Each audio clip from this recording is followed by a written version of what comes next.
Ռուզաննա Երեմյան։ Մեծարգո վարչապետ, կառավարության ծրագրում մեծ բարեփոխումների այստեղ եմ։ Շատ մեծ տեղ է հատկացված բանակին, բանակում տեղի ունեցող փոփոխություններին եւ այլն։ Վերջին մեկ ամսվա ընթացքում Հայաստանի Հանրապետության զինված ուժերում ցավոք ունեցանք ցավալի դեպքեր, որոնք հասարակության մեջ մեծ անհանգստություն են առաջացնում։ Կրթության նկատմամբ ձեր վերաբերմունքը ակնհայտ է։ Արդյոք չեք կարծում, որ հենց կրթության բացն է, որ բերել է բանակում կամ բերում է բանակում այսպիսի ողբերգական հետևանքների եւ կրթության ոլորտում էլ ավելի մեծ ջանք ներդնելու ժամանակ մենք դրանք գուցեև բացառենք։ Այո, այդպես է, բայց դա երկար լուծում է, մենք այդքան ժամանակ չունենք։ Բայց նաև ձեր ասացի արտահայտությունն է այն, որ այսօր բանակում սպանությունների, ինքնասպանությունների հետ կապված աշխատանքային խումբ է ձևավորված եւ այնտեղ 3 նախարար է ներգրաված. Պաշտպանության նախարարը, կրթության, գիտության, մշակույթի եւ սպորտի նախարարը եւ առողջապահության նախարարը եւ առաջիկայում մենք քանի որ նաեւ արդեն Ազգային ժողովի պաշտպանության հարցերի եւ անվտանգության հարցերի հանձնաժողովի նախագահ ընտրվել է, նաեւ համաձայնությամբ, եթե համաձայնություն լինի, իրեն էլ կընդգրկենք, բայց եթե դուք ինձ հարցնեք օրինակ այսօր կառավարության ամենամեծ խնդիրը որն է, ես դες կասեմ միանշանակ կառավարության ամենամեծ խնդիրը բանակում տեղի ունեցող դեպքերի շարունակականությունն է։ Եվ երբ որ մենք վերլուծում ենք, թե նախ մենք պետք է առերեսվենք, թե ինչի հետ է կապված։ Բանակում դեպքերի մի մեծ հատվածը կապված է, այսպես ասած, պոստում քնելու խնդրի հետ։ Եվ հիմա այդ խնդրը ավելի է սրվել, գիտեք ինչի, որովհետև երբ որ խաղաղություն չէր, ոչ խաղաղության պայմաններում, ժամապահության մեջ գտնվող զինվորը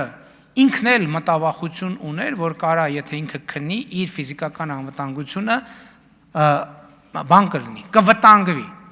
Հիմա գիտեմ, որ դա չի լինելու կամ շատ փոքր է հավանականությունը, բայց շրջապատի միջավայրի զորամասի վերաբերմունքը, հատկապես այն զորամասերի, ովքեր պատերազմի հետ ուղիղ առնչություն են ունեցել, մնացել է տեղում, եւ այստեղ մենք քննարկում ենք, որ ռադիկալ քայլեր են պետք, որովհետեւ կրթությունը այո, մյուսը այո, բայց երկարաժամկետ քայլերով մենք այդ խնդիրը չենք կարող լուծենք, չնայած դա պետք է անենք,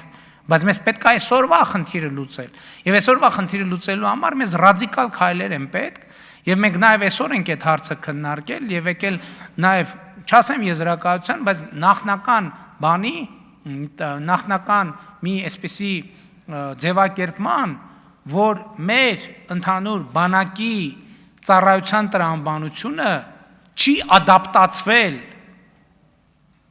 խաղաղության հաստատման իրավիճակին։